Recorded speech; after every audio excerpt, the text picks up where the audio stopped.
नमस्कार मैत्रिणींनो, माझं नाव राजवैभवी देशमुख आणि मी तुमच्यासाठी आज असा व्हिडिओ घेऊन आले की जेव्हा कुठल्याही शॉपमध्ये तुम्ही खरेदीसाठी जाता, फर्स्टली तुम्ही काय म्हणतो की मला एक बनारसी साडी हवी आहे, पण त्या साडी मागे बनारसी साडी हवी आहे पण ती प्युअर आहे का कशी आहे ही ओळखायची कशी?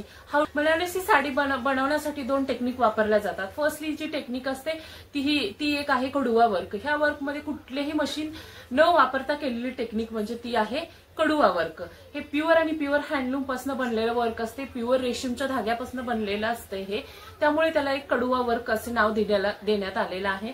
आणि माझ्याकडे पाहू शकता अशी एक, आणि ह्याला आयडेंटिफाय करायसाठी कडुआ वर्कला काय केलं पाहिजे, एखादी बनारसी आपल्याकडे आपण जेव्हा शॉपमध्ये जातो पाहतो आणि जेव्हा बनारसी साडी आपल्या समोर टाकली जाते तेव्हा आपण काय करतो, ती फक्त आवडली कलर म्हणून घेतो, पण जेव्हा ती जशी समोर आहे एक्झॅक्ट बॅक साइडला जेव्हा ही साडी करतो आपण, जी की कडुआ वर्क मध्ये आहे, प्युअर पासून बनली पाहू शकता, ते एक कुठेही म्हणजे त्याचे धागे वगैरे काही नाही, जसं समोरून वर्क असतं एक्झॅक्ट तसं ते वर्क बनलेलं असतं. त्यामुळं ही एक प्युअर अशी रेशीम पासून बनली जाते. ह्या वर्क म्हणजे प्युअर वेव्स असं म्हणता येईल बनारसीमध्ये, जी की मशीन मेड टेक्निक आहे. बऱ्यापैकी आपल्या शॉपमध्ये ज्या साड्या असतात बनारसी त्या ह्या टेक्निकपासून साड्या बनलेल्या असतात. आणि असं वाटेल तुम्हाला की मग ही साडी प्युअर तर नाही, मग कशी घ्यायची?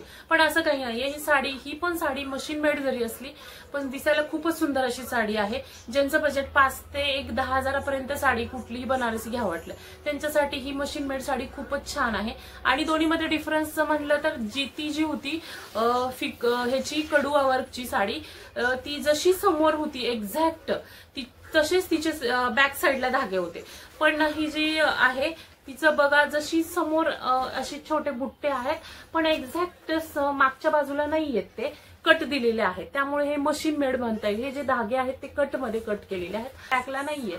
त्याच्यामध्ये पूर्णच्या पूर्ण असं मशीन मेड आहे. आणि आपल्याला बनारसी साडीमध्ये आणखी एक असं की बनारसी साडी जेव्हा जी कडुआ वर्क पासून म्हणजे जी हँडमेड बनारसी साडी असते, जेव्हा तुम्ही त्याचा एक रेशमचा धागा घेतो आणि तो बर्न केला जातो तेव्हा त्याची एक राख बनते. तसंच मशीन मेड साड्या म्हणजे बनारसीचा एखादा धागा घेतला आणि आपण जर ते जाळलं, बर्न केलं तर त्याच्यापासून राख नाही तर एक पॉलिस्टर मिक्स असल्यामुळं ते चिटकून बसतं. म्हणजे प्युरिटी जर साडीची चेक करायची असेल तर ती एखाद्या धाग्यापासून बर्न